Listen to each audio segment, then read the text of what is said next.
Okay, Hullin Samech Amud Aleph. Okay, so this week we're going to be discussing somebody who comes up in the Agadah in Hullin, which is someone named not someone, but a Sar Shel HaOlam, Sar HaOlam, is the name of some angel, the Prince of the World. And we'll see that he makes an appearance not just in Hullin, but also in Yevamot and other places in Shas.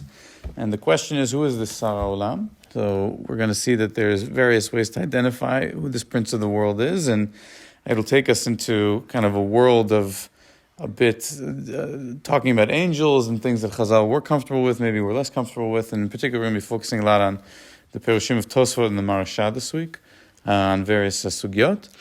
And as part of that, we're also going to discuss in the particular Agadah here, the question of when there's midrashim or agadot which personify, so inanimate objects that speak, how are you supposed to understand that? Is it meant to be literal? Is it meant to be teaching a message? So we'll talk about that now. Okay, so Chulin daf samech amud aleph. Darash Rabbi Chanina bar Papa. Yi chavod Hashem leolam yismach Hashem b'masav. Okay, we're all familiar with this pasuk from Baruchi Nafshi. So the glory of Hashem will be forever, and Hashem will be happy with his creations. Or his deeds. Pasuk zeh sar olam amro. B'shah she'amar kadosh baruch hu lemineu be'ilanot. So when Hashem was creating the world, He commanded the trees to grow lemineu, each type of tree on its own, independently, according to its kind. Nash'u desha'im kal vahomer בעצמן. So the grass did a kal vahomer. Im rotzono shel kadosh baruch hu b'rabuvia. So they said, if Hashem wanted everything to grow together, all mixed up, so why did He command lemineu to the trees?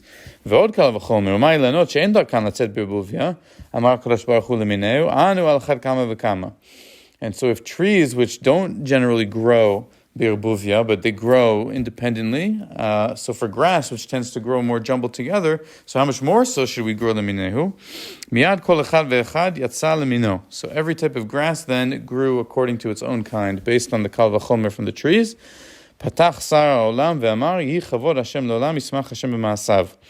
And that is what the Prince of the World was referring to when he said that the glory of Hashem is forever. Okay? By Ravina asks a halachic question based on this. Hirkiv shnei deshאים ze al gav ze. So if you do rekilaim, you're not allowed to combine two different species of things. So what if you graft together two types of grass? Rabbi Chanina bar Papa Mahu. What's the halacha? Kevan de lo katav bu lemineu lo michayev. So is it that it doesn't say lemineu by the grass? So even though the grass went lemineu, that was their own kal vahomer, but they weren't commanded to go lemineu, so maybe there's no inyan of kilayim by grass. Or dilma kevan the skimi dahu keman dichtiv behu lemineu damya.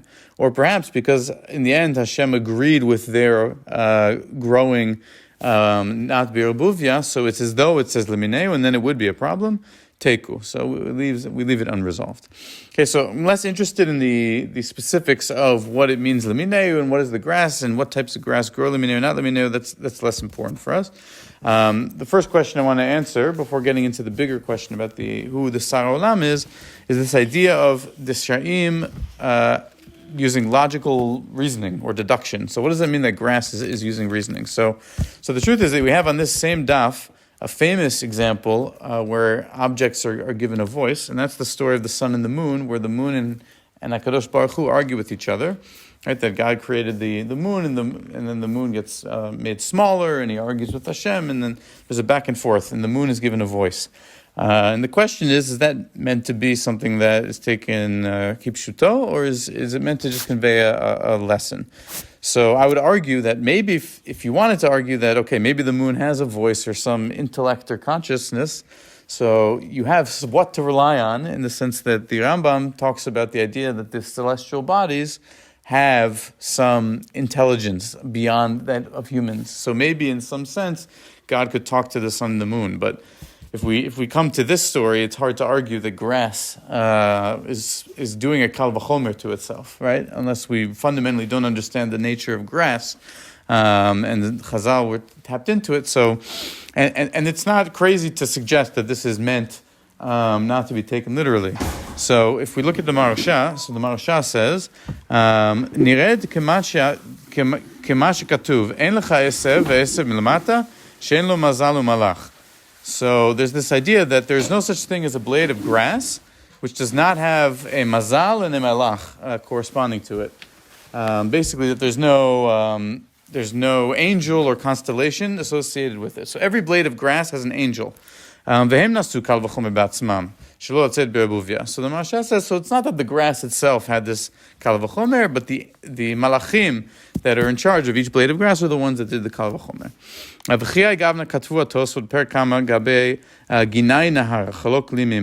let's see that. So Tosfot is talking about a story of Rabbi Pinchas ben Yair who approaches a river and he talks to the river and he tries to get the river to split for him because he's on his way to do a mitzvah and the river argues with him and they have a whole back and forth and eventually the river splits. So Tosfot asks, Shema sar shel olam eshiv lo. So it's not that the river itself answered Rabbi Pinchas ben Yair because it's a river. It's the sar shel yam, the prince of the sea. The angel appointed over the river is who answered him. Kach inami, or perhaps Rabbi Pinchas haya mechashev belibo shelekach haya meniach milachlok lo. Or maybe the whole thing happened within Rabbi Pinchas ben Yair's own dialogue, and it was a dream or it was an internal discussion, not that literally he spoke to an actual river. בעניין זה צריך לפרש פרק כמה במסכת עבודה זרה, גבי רבי אליעזר בן דורדיה, דאמר שמיים ביקשו עלי רחמים. There's also this famous story of Rabbi Eliezer ben Dordaya, who was the biggest sinner. He slept with all the zonot in the whole world, and then he was told he couldn't do tshuva, and he ended up at the end of his life doing tshuva, and then he was able to enter Olam Haba last second. So as part of that story, he asks the Shamayim to pray for mercy on his behalf. So he's not. So Tosfot argues it's not that he's actually asking the heavens, but just that he's having kind of this internal metaphorical conversation with the heavens, and so too perhaps with this story of the nash'u deshאים kal vahomer. So there's no person that is having an internal dialogue here, but this is not necessarily meant to be taken literally, and there's kind of sources for that in the Mefarshim. Okay, good.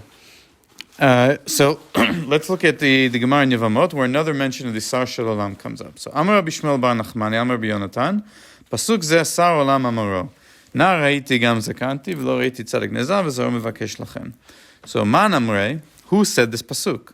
So Ile Makut Shabrichu, Mi Ika Zikna Kamei. It can't be that Hashem said, Na Raiti Gam Zakanti, because how could you ever say that about Hashem, that he was a Na'ar and then he became a Zaken? Right? There's no concept of growing old before Akadosh Baruch Hu because he always existed and will always exist. But it can't be David HaMelech who said it, even though this is found in Sefer Tehillim, because David HaMelech only lived to be 70. So you're saying, Na haiti gam zakanti, I used to be young and I've gotten old. He lived to be 70. It doesn't make sense. Ela shma min asar ha'olam amaro. So the Gemara somehow concludes that, okay, it can't be Hashem and it can't be David, so it must be the Sar ha'olam, this prince of the world. The same one that we saw in Masechet Hullin. And the prince of the world is the one who said it. He has an age? The Briat HaOlam. He was created. We'll get to it. Good question. Yeah, we'll get to it. You're actually alluding to the next point. So just before we get into what was just raised, so if we look in the Maharsha, he just asks kind of a technical question, which I like the question much better than the answer. So if you look 3 lines down, the second word on the third line, V'afagav degabe David ktiv David zaken ba bayamim. So the beginning of Sefer Melachim, it says David was zaken ba bayamim, that he was old and advanced in years. So it refers to David as zaken. So you're telling me now there's a logic in the Gemara. Na haiti gam zakanti. They can't talk about David HaMelech because David HaMelech didn't grow to be so old. But the pasuk refers to him as zaken ba bayamim. So what are you talking about? So Maharsha says, whatever. Mikol makom kevan de lo kashish kulei hayela 70 shana mai rabuta de ka'amar de cholotan hashanim lo ra'at tzadik nezav v'zar v'chulei. So yeah, it's true. The pasuk refers to him as a zaken, but someone who lived to be only 70 years. What's the chidush in saying that lo ra'iti tzadik nezav v'zar mevakesh lachem? Okay, so he had a short life, even if he lived to be old in some sense, but it's not such. There's nothing noteworthy about saying that he never saw a tzadik nezav. Right? Ulachach ka'amar de Sar ha'olam amaro. Ta'ava vaday chidush de me'olam lo ra'a tzadik. But for the Sar ha'olam, the prince of the world, so that's for sure a chidush, because we'll talk about in a minute. He lived since the beginning of creation, so that is really saying something. Okay. All right. Now let's start getting into a bit of the angelology of the different malachim. Okay? Tosfot and Hullin. Lefi ma shemefarshin techanoch ze Metatron. Has anyone heard of Metatron? You know the story of Metatron? Okay, we'll talk about him in a bit. But first, just to back up, right? Somebody named Chanoch. So in Sefer Bereshit, so it talks about Chanoch that Vaytalech Chanoch et Elohim ve'enenu ki lakach oto Elohim. Right? That in this lineage of all the people who lived before Noach, so somebody was named Chanoch. He walked with Hashem, and then he was no longer because Hashem took him. Okay, and it's not at all clear what that means, and we'll see the midrashim on that in a minute. But according to one stream of thought, Chanoch went up to Shamayim alive. Right, he was taken like Eliyahu, and then when he was in Shamayim, he was transformed into an angel named Metatron. So let's actually do this bit out of order. If we go to the second page, Metatron's the Hebrew word for it, or is it the English name? Metatron, Metatron, Yeah. Metatron. Why are you looking? But let's look at Otzar Midrashim, the third source from the end, because it gives a summary of this idea. Sefer Chanoch. So Otzar Midrashim is a compilation of a lot of these minor Midrashim, these small Midrashim that were kind of collected over time. And Otzar Midrashim has a book called Sefer Chanoch, and the introduction says as follows: Sefer Chanoch, or Sefer de Chanoch, miuchas leChanoch ben Yered, shenemar bo vaytel Chanoch et Elohim, ve'enenu ki lakach oto Elohim. V'Yonatan tirgem, right? Targum Yonatan translates that pasuk. V'hali toy im dairei ara. So he was amongst those who dwelled on the earth. Arum itnagid v'selik le'rakia b'memar kadam Hashem. But then he was lifted up to heaven at the word of Hashem. V'karash me Metatron Safarabba, and his name was Metatron, the great scribe. Okay. Hamamar hazeh nosad al agadat Sefer Hechalot Rabbi Ishmael Kohen Gadol. So this statement of Targum Yonatan is based on this Agadic work called Sefer Hechalot, the Rabbi Ishmael. Now this is a work that's apocryphal, okay? Sefer Hechalot Rabbi Ishmael. It's a work about Rabbi Ishmael where he goes up into heaven and he meets all these angels and there's passwords and it's a work that's kind of outside the scope of what's traditionally considered kind of like a Orthodox rabbinic literature.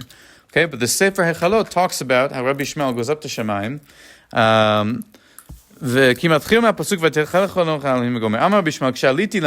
Rabbi Ishmael says, when I went up to heaven, so I saw Metatron, the angel.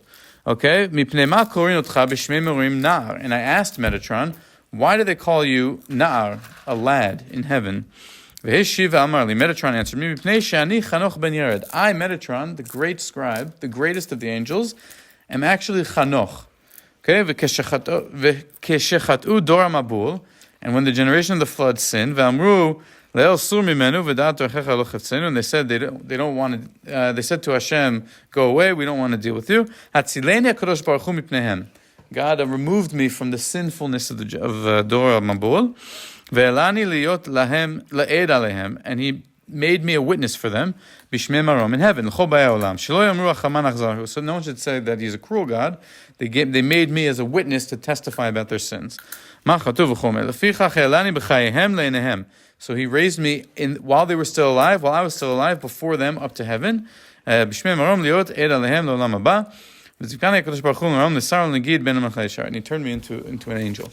Okay, so we have here this apocryphal story of Chanoch being turned into an angel. Metatron, the greatest of the angels, a human transformed into a malach. This idea that Metatron was Chanoch, it doesn't appear in the Talmud anywhere, to the best of my knowledge. Metatron is mentioned, and Chanoch is mentioned, but that equation is not mentioned. Perhaps because it's an idea that is a bit outside the pale of what Chazal were comfortable with. But Tosfot comes and says something interesting. So if we go back to what Tosfot says, and based on that which they say that Chanoch and Metatron were the same, that there is a paitan. So after the Gemara, presumably there were piyutim that were written, and Tosfot was familiar with some of them. So there's one piyut that he's quoting here, which says that Metatron, who was strong because he was turned from flesh into fire. He was an angel made of fire that was from the flesh of Chanoch into fire. And we say that this Metatron was also the prince of the world, Sar HaOlam. As a different piyut, or the Paitan says, Sar HaMesharet Nar Nikra Hu Metatron. Anichbad ve'anora. Okay, so that piyut, again, this is Tosfot saying this, right? This isn't some random obscure something. This is Tosfot. So you have the prince angel is called a Nar and Metatron. He is the Nichbad and Nora. Now, Miram beperek kama divamot, Nar haiti gam zakanti v'lo reiti. So pasuk zeh sar olam amro. And now Tosfot comes with this question. So all that is introduction. He says, v'kashem mikan, demashma de sar haolam haya b'sheshet yimei breshit. Because in our Gemara in Hullin, the Sar HaOlam is responding to the grass doing a kal vahomer during creation. So that means the Sar HaOlam must have existed mibriat HaOlam, right? We know the angels were created on Yom Sheni, and then the Desha on Yom Shlishi, and the Sar HaOlam is already there. But according to the idea that the Sar HaOlam is Metatron, and saying Metatron is Chanoch, so it doesn't work. Because Chanoch clearly didn't exist yet. So if it was only after Chanoch was turned into Metatron, and Metatron was appointed as the Sar HaOlam, so how could the Sar HaOlam have existed when the Desha was making a Kal Vachomer for itself during Briat HaOlam? That's Tosfot's question. Could it not be a position? Like, it's not necessarily one angel, but it was a position, and when he became an angel, he became the Sar HaOlam. Because there was someone else who had that position. Hey, didn't we have that somewhere else? 6 weeks ago or something, there was somebody who switched somebody else. We were trying to figure out with the timeline. I forget what reference it was, but we had something like that. Yeah. It wasn't an angel, though. It was a person. Yeah, that was with Elisha, the dead body. Yeah, where someone touched Elisha's bones and came to life. Yeah. Trying to figure out who it was. That is possible. The reason that Tosfot has an issue is that Tosfot quotes a piyut, where the piyut says, Sar HaMesharet Nar Nikra Hu Metatron. You're saying that the Sar Shalom here was a different Sar Shalom, and then he was replaced once Metatron was created with Metatron? He was dethroned? Okay. I guess that could be an answer. All right. So, can you repeat the question? Yes. So the question is, the Gemara in Chulin, there's a few kind of A plus B plus C equals D. Okay, so the Gemara in Chulin says the Sar HaOlam existed during Sheshet Yemei Breshit. Okay? The Gemara in Yevamot quotes the Sar Shel Olam talking about Nar Hayiti Gam Zaganti. Okay?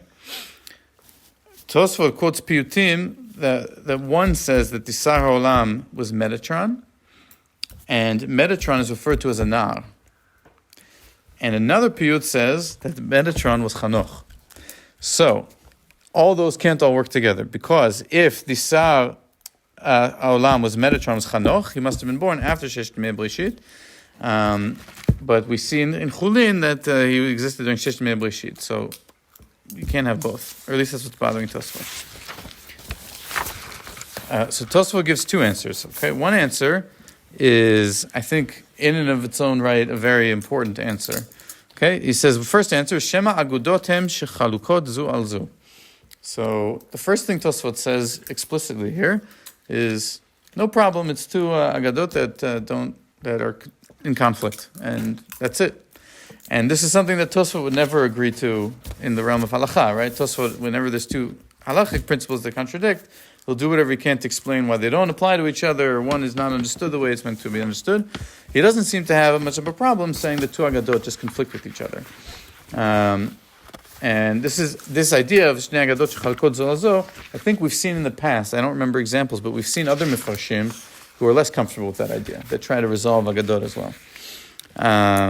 Umisha sover de Metatron hu Sar HaOlam, and the midrashic tradition that says Metatron is equal to the prince of the world. Late the Chanoch ze Metatron. So you have to separate between Metatron equals prince of the world and Metatron equals Chanoch. They're two different midrashim. Inami, or alternatively, you could try to suggest Ma shekara payat le Metatron na'ar lo b'shvil pasuk shel na'ar hayiti el lefi shekatuv b'sefer Yosifon. The Metatron yesh lo sheva shemot v'chashiv na'ar. So here, we're really, this week is, it's not usually like this, but this week we're more academic than usual, yeah? So here Tosfot's quoting Josephus, okay? So Tosfot says that it says in Josephus that Metatron had 7 names, the angel Metatron. And one of his names was Nar. And we find that Nar is the name of an angel. It says in Zechariah, go to that Nar, and it's referring to an angel. So Yosifun is a source of authority?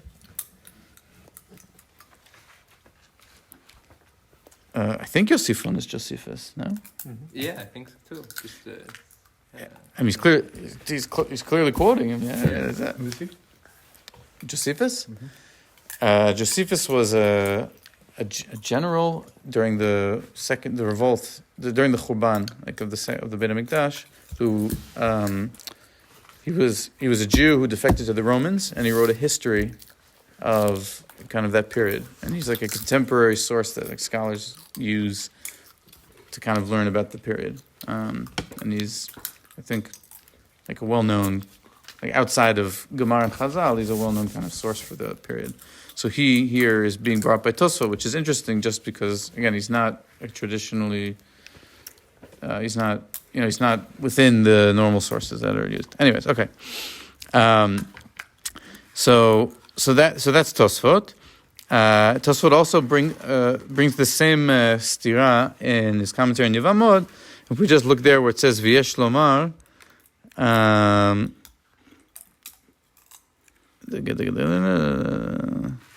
here, actually, 3 lines from the bottom where it says Uvipsikta, towards the end of the 3rd line from the bottom. Uvipsikta, Techet Shemot Shel Metatron, Munena Minar. So he quotes the Psikta Rabati that Metatron had 8 names instead of the 7 that Josephus mentioned, and Nar is one of the names. So the name of Metatron was Nar. We saw that was the case also in the Yotzar Midrashim, that Rabbi Shmuel asked Metatron, why do they call you Nar? And that is meant to be taken as him being a person, in other words, Chanoch.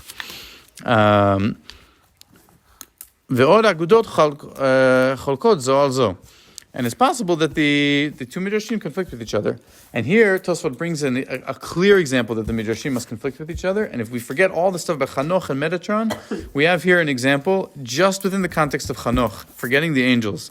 And this in and of itself is fascinating. He says, De bebreshit rabba, yesh omrim de Chanoch met, ki metargaminan ki lakach otos. Remember the pasuk by Chanoch, it says Chanoch was taken. It's not clear what that means. So, ki lakach oto, the Targum, hemit yateh. That Hashem killed Chanoch. Okay, there's an opinion in Bereishit Rabbah that says that that's what it means. He was killed. Uvareish Masechet Derech Eretz, but in a different midrash, Masechet Derech Eretz Zuta, Mashma denichnas l'Gan Eden mechayav. Okay, so there's a Chazal in Bereishit Rabbah and Chazal in Masechet Derech Eretz, 2 Agadot that are kind of well established, where one says Chanoch died and one says the Chanoch lived forever. Okay, so we see here that there's clearly this idea of Agadot Cholkot zu b'zu. Let's just look at those 2 quoted by Tosfot quickly. So Masechet Derech Eretz Zuta, Tishanich Nesha'u b'chayhen the Gan Eden. There were actually 9 people who lived forever, or went up to Gan Eden alive. Elohim Chanoch ben Yered, that's our use case. Eliyahu, which is in the Psukim. Mashiach, Eliezer Eved Avraham, Chiram Melech Tzur, Eved Melech Hakushi. This is a story from Sefer Yirmiyahu. He rescues Yirmiyahu from a pit, I think, Eved Melech Hakushi. Yavetz beno shel Rabbi Yehuda Nasi. Okay, so Rabbi Yehuda Nasi's son went up to Gan Eden. Ubatya bat Paro, and Moshe's adopted mother. Didn't he write Musaf's Derech Eretz for Rabbi Yehuda Nasi? This is him trying to get himself in. No, man.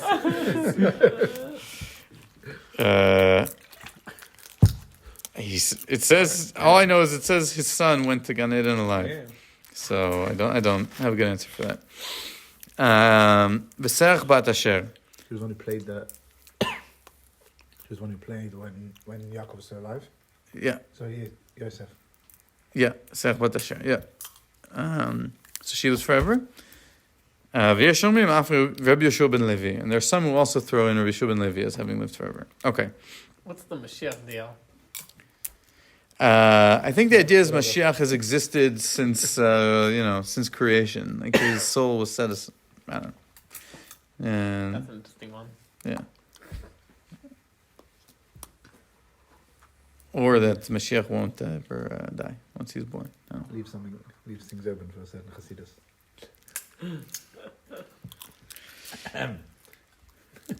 He's not paying attention. Oh, sorry. Yeah. Okay. Bereshit Rabbah, it says, ויתהלך חנוך את האלוהים, ואיננו כי לקח אותו אלוהים. אמר רבי חמא בר הושעיה, אינו נכתב בתוך תימוסן של צדיקים, אלא בתוך תימוסן של רשעים. So, it's ambiguous what happened to Chanoch. It's not clear if he was good or bad or what the story was. So, Rabbi Chama Bar Hoshaya says he's written within this lineage of all these people who were born and died, and all of them were wicked. So he was also wicked. It makes sense to say he was included amongst the list of wicked people. Amar Rabbi Ivu, Chanoch chanefaya, pe'amim tzadik, pe'amim rasha. So Rabbi Ivu says he flip-flopped. Sometimes he was righteous, sometimes he was wicked. Amar HaKadosh Baruch Hu, ad shu b'tzidko asal kenu. So why was he taken early, right? Everyone else lived to be 800 or 900 in those days, and they died. Chanoch was taken at 365 up to Shamayim. Why? Hashem said he's going through a period of tzidkut. I know he's going to be a rasha. He's going to stray, so I'll take him while he still has the schuyot of being a tzaddik. Amar Rav Aivu, Berosh Hashanah dano, b'shah shu dan kol ba'olam, and he says, and that happened on Rosh Hashanah. Apikorsim sha'alu Rabbi Abahu. Okay, and this is the part that I think is kind of interesting. So Apikorsim, apostates, asked Rabbi Abahu, Amru lo, enanu motzin mit lachanoch. So they said Chanoch never died. Amar lehen lama. Why do you say that? Amru lo ne'emra kan lekicha. It says that Chanoch was taken. Right, v'ne'emra lehalan, and it says by Eliyahu, ki hayom Hashem lakach et adonecha me'aroshecha. So the Apikorsim are making a gzera shava between Chanoch and Eliyahu, and saying that Chanoch also never died. Rabbi Abahu responds and says, Amar lehem, im le'lekicha atem dorshim, ne'emar kan lekicha, v'ne'emar lehalan, heineni lokach mimcha et machma le'necha. In Sefer Yechezkel, Hashem says to Yechezkel, I'm going to take your wife, and then his wife dies the next day. And Hashem says, you're not allowed to mourn for her, and all this stuff. So there you also have this idea of the kicha, but it's clearly referencing someone who died. Amar Rabbi, Tanchume Yafeh Shivan Rabbi Abahu. So what's going, so here we have something very interesting, because it's now the Apikorsim in Bereshit Rabbah are the ones who are saying Chanoch never died. Right? Something that Masechet Derech Eretz says is the case. In other words, you have here this, on the one hand, Masechet Derech Eretz saying, yeah, Chanoch ben Yared, he went Chaim to Gan Eden, and in the Midrash, it's put in the mouth of, like, that's Apikorsut that come and trying to prove he never died, and Rabbi Abahu was, no. We believe that he must have died, and that, I find a reason to debunk your claim. So we have here this, and this is what Tosfot was saying, that there's clearly kind of these two different streams of thought about Chanoch and what happened to him, and probably what's behind that is also the larger message around, or kind of context of saying Chanoch died and went to heaven is also, in that time, used with the Sefer Echalot that was also extant at the time, of this idea of him being Metatron and turning a man into an angel, and that being something that we don't find anywhere else. And perhaps that's also part of kind of what's going on here, of like maybe Rabbi Abahu was not comfortable with that idea, and Masechet Derech Eretz probably was removed from that idea, or didn't make that connection. Just to kind of finish, because we're almost at half an hour. So the last two sources here, just to talk a bit about Metatron, because Metatron is not a transformer, it's the name of an angel. And he comes up a few times in the Talmud. So where's that? Who is he? What is the story? So who Metatron? Maharsha says, K'mo shekatvu Tosfot, v'hu sar ha'olam. So Maharsha equates Metatron with sar ha'olam. Ayin sham ki Metatron gematria Shaddai. Metatron, if you add up the gematria of the name, it's 314, which is the same as Shaddai. She'amar lo lamodai, right? And that name of Hashem is that Hashem said enough to the world. So here we have another source, right, for why Metatron would be the Sar HaOlam. Because if you say Sar HaOlam existed, Mishesh Tmei Breshit, and so this angel Metatron / Sar HaOlam has the same gematria Shaddai, because Shaddai represents Hashem stopping creation, him holding, right, him having kind of this ability to just, he creates the world, and then at a certain point he says enough at the end of creation, and he creates kind of the borders of the universe. So Metatron represents that because the Sar Olam was around during the Sheshit Tumei Breshit. And then Maharsha adds something else where he says Shelo yoter michamesh meot ki ne'elam mishadai hu chamesh meot poshkatvu Tosfot. And this idea of the world not extending past 500 is based on what Tosfot say in Perek Ein Dorshin. So Ein Dorshin is in Chagiga, where there's a parak in Chagiga all about the, this type of stuff, this esoteric things, if you're not allowed to do Maaseh Merkavan, Maaseh Bereshit, and it discusses how the distance from the Eretz to the Shemaim is a distance of 500 years. And so Tosfot comments there, Ma'alach 500 shana, Shneimar Shaddai, Shamar Dai, Shelo L'archiv Yoter. So why did Hashem finish creating the extent of the earth to the heavens at 500 years? Shneimar Ani Kel Shaddai Purei Uvei, Ani Shamarti Dai Olam, V'tema, Menala Sheyesh 500 shana, V'lo Yoter V'lo Pachot. So why, like we said, why is it 500 years that Hashem created the distance of the earth to the Shemayim? V'yesh lomar denafkalan min Shaddai, the name Shaddai. So if you spell it out, so it's yesh gimel otiyot, right? Shin dalet yud, and if you spell out shin yud nun sofit, dalet lamet taf, and yud vav dalet, so if you remove the shin dalet yud from the fully spelled out letters and you just take the remaining letters, so kach yud nun from the shin, lamed dalet from the lamed taf from the dalet, and vav dalet from the yud, so that's hane'elam min Shaddai. Those are the letters that are missing from Shaddai.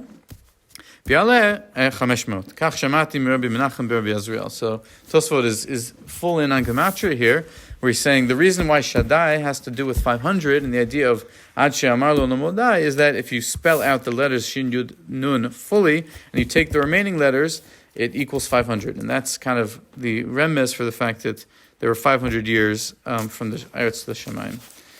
So, yeah. There's a lot to unpack here. I encourage you to learn the other midrashim about Metatron, because there's a lot interesting there about him. And specifically, I'll just finish with this. Right? Like one example is Elisha ben Avuya Acher. Right. So why does he become Acher? So there's so in the Gemara Chagiga there, it talks about how that he saw a boy climbing up a ladder, and his father told him to go climb up the ladder to fulfill the Shiluch HaKen. The boy climbs up and falls off. So he's supposed to have a long life, both from Kibud Avayim and from Shiluch HaKen, and he falls off the ladder and he dies. And so that's like Acher. He says there's no justice and this and that. But also the Gemara says Acher, he went up to heaven, or he went to the Pardes, and he saw Metatron sitting next to Hashem. This is in the Gemara.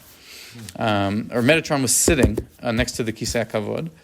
And Acher says, Shema Shtei Rishuyotem. So there must be two gods, right? Or two, dualistic. And so then they take Metatron and whip Metatron with 60 fiery lashes to show Acher that no, there's only one Hashem, and Metatron is subservient to Hashem, and it's really monotheistic and not dualistic. So there's like a lot, there's also that whole kind of component to this, of Metatron being kind of this Sar HaOlam, and this almost a deified angel, and there's certain kind of controversy to that within the thought of Chazal. I think it fits with the what was termed as the Apikaris, saying he's alive. May not be a heretic as an atheist, but someone who believes in duality. Yeah. And Megatron being that dual figure. Megatron. Megatron's a transformer. Whatever. Yeah. Sorry. Yeah. And that's what he was saying. That's why he would hold that he never died. Right, and so Rabbi Bala says, no, Chanuch died. Like, don't get into this idea of angels that are transformed from people and made immortal and placed, seated next to Hashem. And he says that's not what we believe. But then you have, like Tosfot says, then you have in Masechet Derech Eretz this idea of Tisha Nichnasu L'Chaim L'Gan Eden. It must have been like a popular belief among some, and it like slipped through. Yeah, that's the idea. Fascinating. All right. Shkoyach.